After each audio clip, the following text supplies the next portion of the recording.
ગુજરાતમાં તારાજી વચ્ચે હવે વાવાઝોડાનો ખતરો મંડરાઈ રહ્યો છે।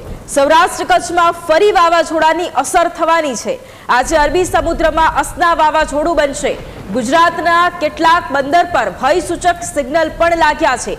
ભુજ અને નલિયાની નજીક છે હાલ આ ડીપ ડિપ્રેશન આજે વાવાઝોડું બને તેવી શક્યતા છે। આ સિસ્ટમને લીધે કચ્છમાં ભારે વરસાદ પણ વરસી રહ્યો છે।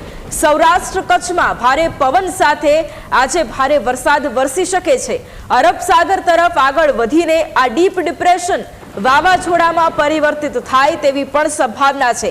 અને આ ઉપરાંત હાલમાં સ્થિતિને જોતા લાગી રહ્યું છે કે 48 વર્ષ બાદ વાવાઝોડું ઇતિહાસ રચશે। જમીન પરથી દરિયામાં આવીને સિસ્ટમ વાવાઝોડું બની રહી છે। હવામાનના ઇતિહાસમાં ભાગ્યે જ આવી ઘટના બનતી હોય છે।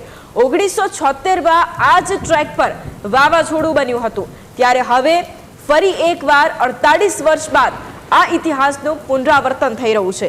લગભગ એ જ ટ્રેકની આસપાસ હાલની આ સિસ્ટમ છે।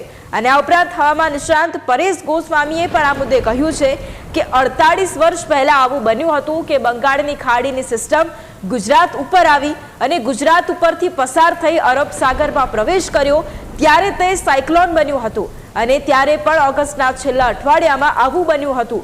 1976માં બન્યું હતું અને એ બાદ ક્યારેય બંગાળની ખાડીની સિસ્ટમ ગુજરાત ઉપર થઈ અરબ સાગરમાં જઈને સાયક્લોન નથી બની। એટલે કે 48 વર્ષનો રેકોર્ડ પણ તૂટશે અને 1976માં બન્યું હતું તે ફરી એક વખત રિપીટ થઈ શકે।